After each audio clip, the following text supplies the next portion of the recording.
안녕하세요. 진아입니다. 오늘 하루 어떻게 잘 보내셨나요? 저도 지금 이제 하루 진료 마무리하고 정리하는 중에 이렇게 카메라를 켰는데요.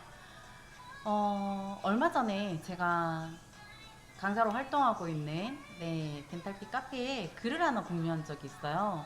내용을 그 치이신보에 기사 하나가 났더라고요. 그 고혈압 환자분들 아스피린 복용하시잖아요. 그래서 진료 전에 꼭 아스피린의 중단을 해야 되는 그런 경우들을 확인을 하고 진료를 해야 한다라는 거에 대한 내용이었어요. 그래서 그 내용을 공유를 하면서 어, 우리가 조금 불편할 수도 있지만, 그리고 환자분들이 짜증을 낼 수도 있지만 꼭 확인을 하자. 그리고 경우에 따라서는 확인서를 받는 게 원칙이지만 그게 힘들다면 차트에 그 확인했는 내용을 꼭 기재해 두자라는 내용을 게시를 한 적이 있었는데, 어떤 분이 답글을 달아주셨더라고요. 그렇게 너무 하고 싶지만 또 그렇게 하고 있지만 환자분들이 여기 너무 까탈스러운 것 같아. 다른 데는 다 그냥 해주는데 여기는 왜 이렇게 뭐 확인하라는 것도 많고 까탈스럽냐라고 이제 컴플레인 아닌 컴플레인을 하신다는 거죠. 그래서 응대를 함에 있어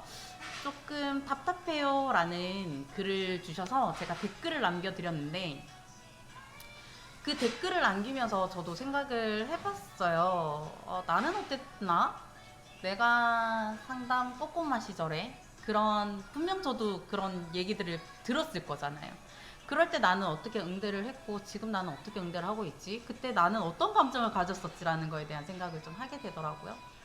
근데 저 역시도 내가 뭘 잘못해서, 내가 뭔가 말을 잘못해서 저 사람이 나한테 저렇게 화를 내나? 아니면 어 그들을 위함인데, 그리고 우린 학교에서 그렇게 아스피린을 복용하시는 분들은 중단을 하고 진료를 해야 된다 라는 거에 대한 매뉴얼을 배워서 그 매뉴얼대로 할 뿐인데 왜 그게 까탈스럽다고 받아들이는 거지? 라는 거에 대한 고민도 되게 많이 하고 환자의 반응에 상처도 되게 많이 받았어요. 예, 저 역시도 그랬던 시절이 있습니다. 답답함을 느꼈던 시절이 저 역시도 있었던 거죠. 근데 요즘은 좀 마음을 달리 먹은 것 같아요. 우리가 왜 진료를 하다 보면 아스피린을 복용을 하고 계신 분들은 가끔 나 일주일 끊어야 돼요 라고 먼저 얘기해 주시는 분도 계시지만, 사실은 아스피린을 내가 먹고 있는지 아닌지도 모르는 분들 되게 많으시잖아요. 고혈압 환자분들이나 아니면 심장질환이 있어서 시술을 받거나 아니면 없다는 그 진료를 받고 있음에도 불구하고 내가 먹는 약에 아스피린이 포함되어 있는지도 모르시는 분들이 계셔서, 저희가 보통 혈압이 있어요, 심장질환이 있어요, 아니면 뇌질환이 있어요, 그래서 난 치료를 받고 있어요, 약을 여러 개 먹고 있어요, 혹은 당뇨가 있어요 라는 등 그러한 혈전용해제를 복용을 할 것 같은 진료일 때는 예측을 해서 그러면 아스피린을 드시고 계신가요? 라고 묻는데, 환자가 잘 모르겠어요, 거기에 포함되어 있는지 라고 하면 여러분들 그러시잖아요. 그러면 혹시 이를 빼거나 임플란트 수술을 하거나 뭔가 외과적인 수술을 할 때, 피가 나는 진료를 할 때는 아스피린을 복용을 하시는지 확인해 주셔야 저희가 진료를 해드릴 수 있습니다 라고 얘기를 하는데, 그럴 때 꼭 환자분들 그러죠. 다른 데서는 그냥 했는데 괜찮아요, 나 이 여러 번 빼봤는데 뭐 괜찮았어요 라는 얘기들 되게 많이 하시죠. 그럼에도 불구하고 우리는 그래도 확인해 주셔야 돼요 라는 얘기들을 또 하게 됩니다. 그럼 그런 과정에서 환자분들이 여기 되게 까탈스럽네, 까다롭네, 딴 데는 그냥 해주는데 또 막 이렇게 얘기를 한단 말이에요. 그럴 때 어떻게 얘기하면 좋으냐면요, 저는 그렇게 얘기를 합니다. 네, 까탈스럽게 생각 드실 수도 있죠. 하지만 의료잖아요. 환자분이 아파서 어떠한 질환으로 인해서 치료를 받는데 작은 사소한 거에 어떠한 편법을, 그리고 약간의 변칙을 했다가 환자분이 더 큰 부작용이나 합병증이 생기면 안 되지 않냐.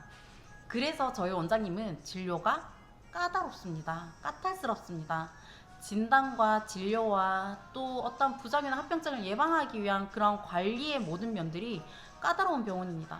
그것은 환자분에게 조금 더 이로운 진료를 하기 위함이고, 환자분이 이 진료를 받음으로 인해서 좀 더 편안해지기를 바라는 원장님의 마음이세요. 저희는 그래서 의료의 정석을 지키는 까탈스러운 병원입니다 라고 저는 얘기를 합니다. 환자의 말을, 그러니까 환자는 까탈스럽다라고 약간 빈정된 거지만 그거를 약간 관점을 달리하면 우리 병원의 장점이 될 수 있거든요. 그래서 환자의 말이 비록 나의 심기를 조금 거스르더라도 네, 관점을 달리 볼 수 있게끔 얘기를 해주는 것 같아요. 그렇게 까탈스럽기 때문에 의료의 정도를 지키기 때문에 우리 병원은 특별한 곳이야 라는 것을 좀 많이 전달을 하는 것 같습니다. 여러분들도 조금 고민해 보셨으면 좋겠어요. 환자가 조금은 빈정대면서 얘기하는 거, 어쩌면 우리에게 그런 컴플레인을 하는 부분에서 관점을 바꿔서 이거를 좀 더 좋은 환경으로 보여줄 수 있는 것들이 없는지 고민을 한번 해보시고요. 저는 그렇게 생각합니다. 22년, 지금 올해로 23년이 되었는데요. 그 기간 동안 치과에 근무를 하면서 수없이 들었어요. 왜 이렇게 융통성이 없어요?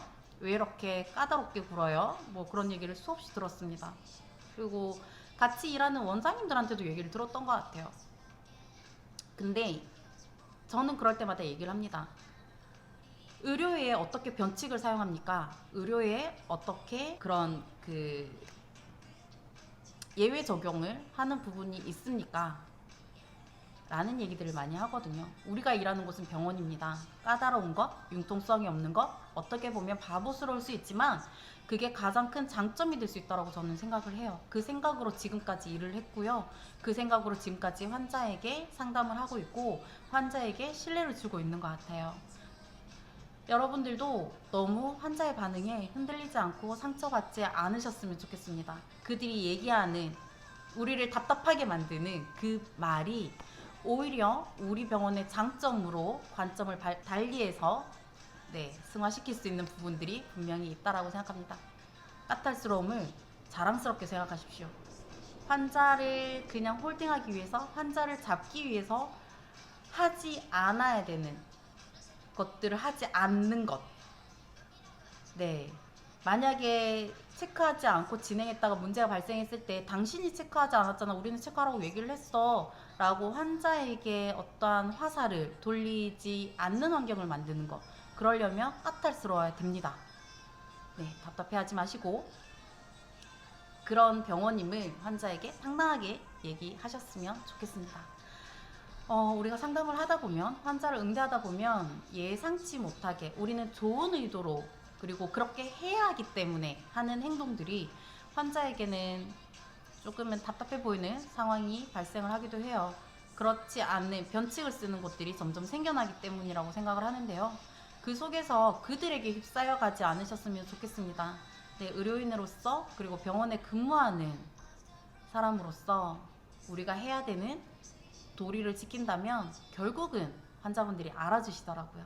그런 환자에게 신뢰받고 사랑받는 네, 우리 상꾸미들이 되셨으면 좋겠습니다.